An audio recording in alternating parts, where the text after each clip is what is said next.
right, good morning, guys.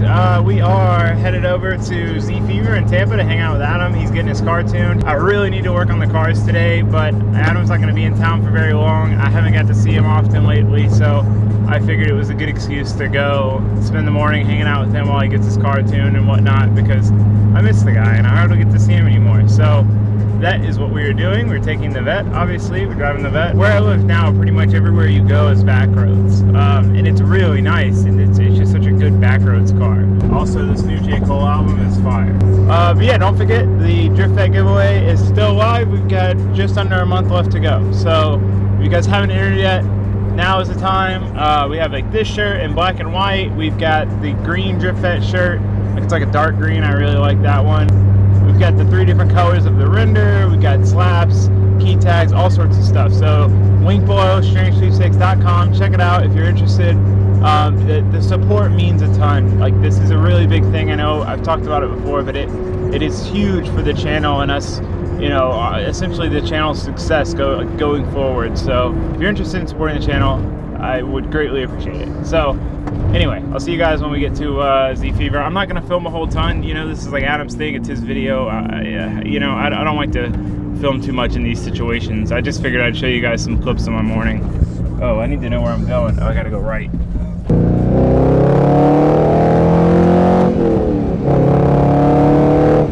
You guys almost made me miss my turn.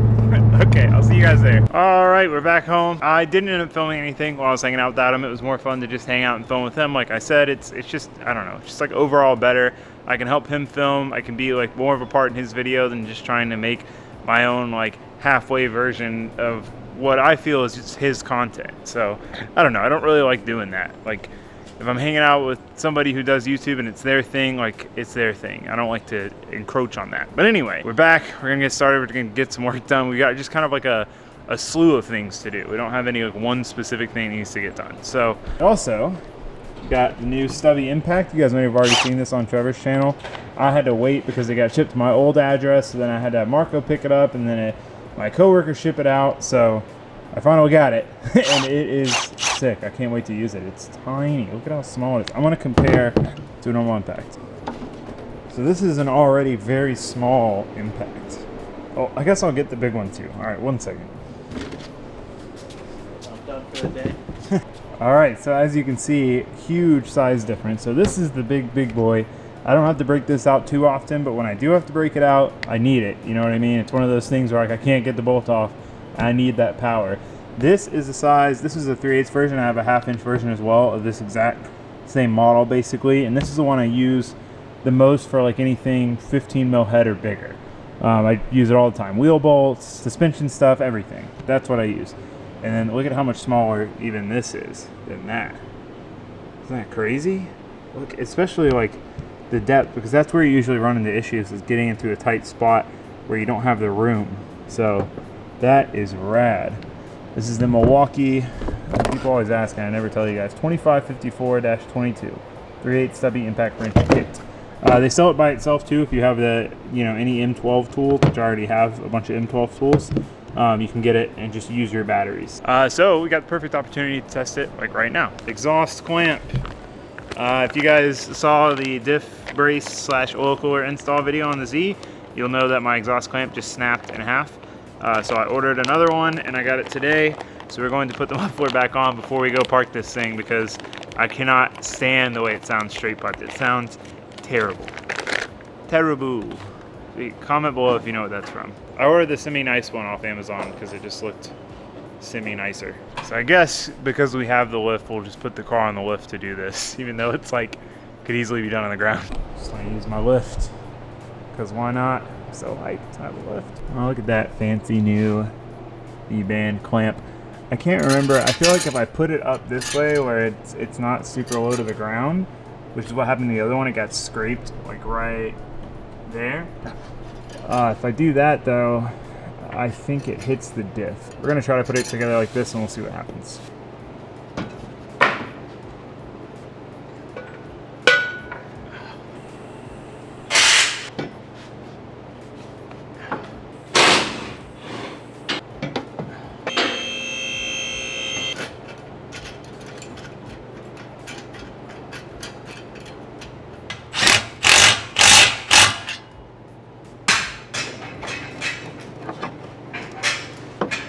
Okay, so I think I finally figured out why I've been having the issue with my exhaust rubbing. When I welded this, I thought I had it straight, but as you can see, it kind of cocks up a little bit because this is meant to be like just an S-bend, but it goes over and up. So basically I needed to turn it like 3 degrees and weld it, and that would have solved my problem with the rubbing on the drive shaft. But we pried this hanger down a little bit. I'm gonna put a hose clamp. I'm gonna put one here because it always likes to pop out of this. But I need to just get a new cap back basically, because I've got test pipes, so I've got a nice wide pipe. I just need to get a new cap back. But we're gonna try to do some preemptive measures, because when that falls off at the track and I'm dragging my exhaust around, it's so quiet I barely notice it.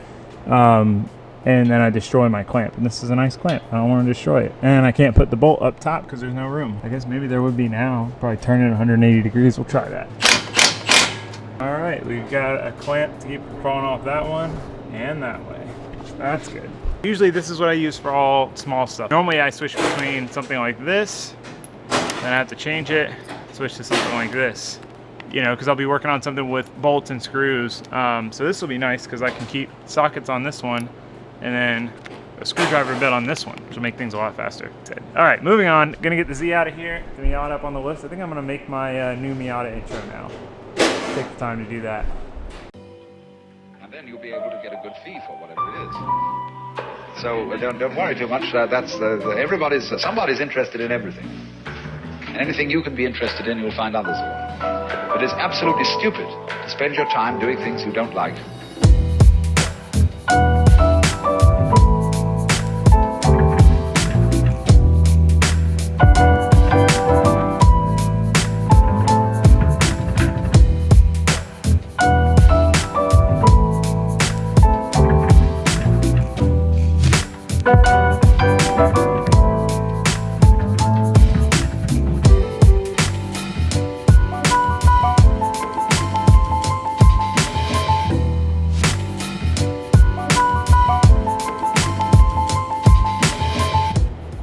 Alright, so moving on to the old Miata. How was that intro, by the way? Did you guys like that? It's probably a little too long. I went a little overboard with it, but it was fun. It's the only time I have to really use that 50mm lens and like get artsy shots, so I kind of like to go overboard. But basically all we got to do today, I ordered some 4-gauge wire and a circuit breaker. I'm going to use that as my main battery cutoff, so I'll have like a short wire from the battery to it, and then the 2 wires going off of it.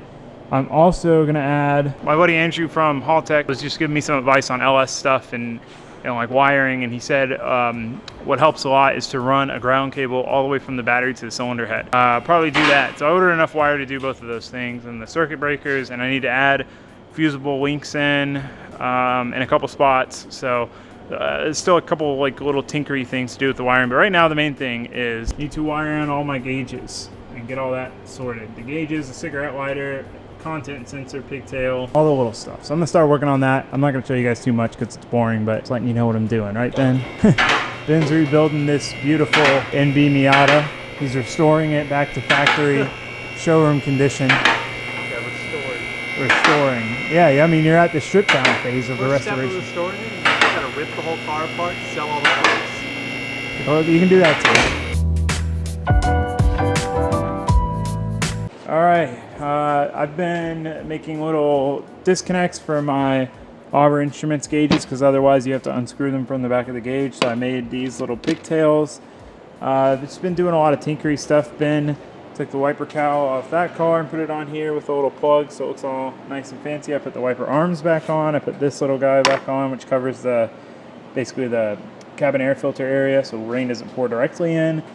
Right now we're putting all this metal back that goes over the gas tank area. This is where this impact really shines. This is why I thought to film it right now. It fits between the bar and this bolt that I need to tighten because it's so short, which is dope. It literally is perfect. Me and Ben were just talking about it because I can use this and this for 2 different things. It's great. It's literally this just in 3/8, which is probably my most used tool out of every tool I own. So I was pretty sad because I lost the oil pressure sensor for my auger gauge, and I was like, man, that plug looks awfully familiar. It's the same as the stock LS oil pressure sensor. which is rad. I can just plug it into the stock oil pressure sensor. So that's exciting. The only thing we're missing now is the power harness for the AAM gauge. That's kind of like putting me at a standstill for the evening. I'm also pretty tired. I got up super early today to go hang out with Adam at the dyno day, and I need to get to sleep early tonight so I can get up early tomorrow. Like, I need to get in this better habit of a better sleeping habit. So we're gonna pick this back up tomorrow afternoon, and then we're gonna go hard. All right, we are back to work. It is late again. I had some stuff to take care of today that I've been putting off since the move, and it's like hard to do because I'm like, well, I need to work on the car and film a video and whatever. So I just kind of got some of that stuff done. Still got a little more to do tomorrow, but we're gonna finish this video out tonight by getting a lot done, hopefully. So the first thing I did, I got the oil pressure sensor wiring hooked up. I made this ground pigtail setup basically. So this was like off the factory harness, bolts to a ground, and then has all these wires coming off of it, and then they split off to even more wires. So I've got 4 here for the gauges, and then I've got the 3 here. One of these will go to my cigarette lighter, one of these will go to my content sensor, and I'll save another one for something else. And then this harness, which is my powers. So wire all this stuff up, and then it'll just be super easy. I'll just pop this connector and pop this connector off, and we're good to go. So that's what we've been doing. This stuff's very tedious, but I'm really glad I did it this way and made all these connectors because it's way more serviceable, and now I know how to do it, and it's really not bad. And it looks nice with the wrap and all that stuff. There's just some things when you're working on a car, you know, when I was younger, especially when my daily was my drift car and whatever, like I had to get things done fast. You know, I had to get to work the next morning, so projects couldn't take a long time. But when you have time, I'm not saying slack, definitely don't slack, because we've talked about not going down the rabbit hole, but if there's something that might take a little more time, but you'll learn a new skill and it's something you don't know, like go ahead and learn it, because then you'll have it for all the next projects. So to me, in that aspect, it's worth it. Anyway, I'm gonna get back to work and I'll do you guys when we get a little further. All right, so kind of confusing, but I needed to send power and ground to my flex fuel sensor, but also have an input from the ECU. So I couldn't make it one big connector. So I made one nice harness, loomed and everything, with a 3-pin connector, and then I pinned the other side of that 3-pin connector to the power and grounds, and then these both plug in to these harnesses. So basically, when I go to pull the tombstone, I can pull it out and just pop these loose, and if I need to take these out for some reason, I can take these out too. So it kind of makes it double disconnectable, if that makes any sense.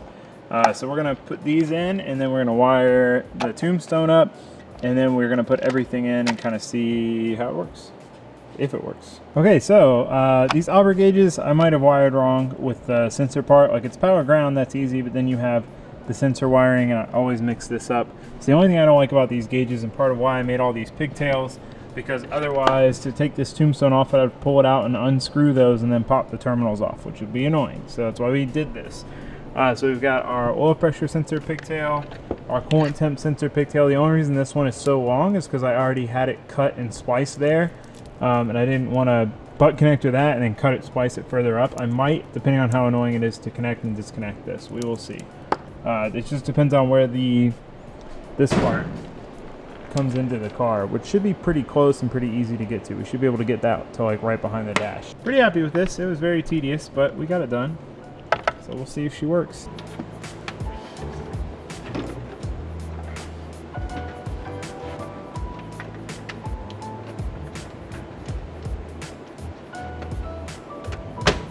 Okay, so now I just need to, I have the coolant temp sensor just hanging out here, so I'll know if it's working or not. So now I just need to basically connect to the PMU itself, our power management unit, and tell it, you know, when PMU comes on, turn this pin on, which is all 5 of those power wires. So then that way the gate, everything should come on with the key on. So I'm gonna dabble with that and then we'll test it out. Max current, default on.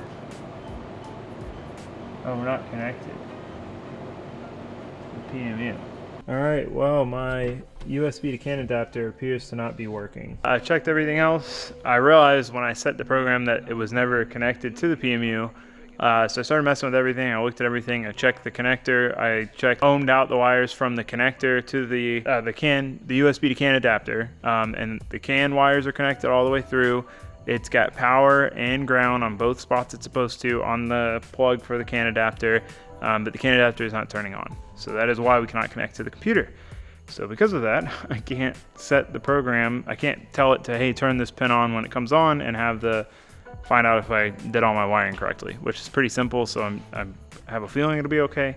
My main thing is just knowing if I hook the auger gauges up right or wrong, because we'll know as soon as we turn it on, basically. But anyway, it sucks. Like I wanted to at least finish today's video / yesterday's video with that. Like, oh, look, the gauges work, because that was like one of the last things I need to do.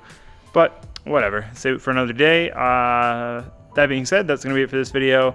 I want to get this out so you guys know what's going on. Tomorrow we're gonna go hard on the car and just try to get as much stuff done as we can. There's just a ton of little stuff to do, so we'll be working on that tomorrow. I'll see you guys then. Thanks for watching. Thanks for subscribing. Goodbye.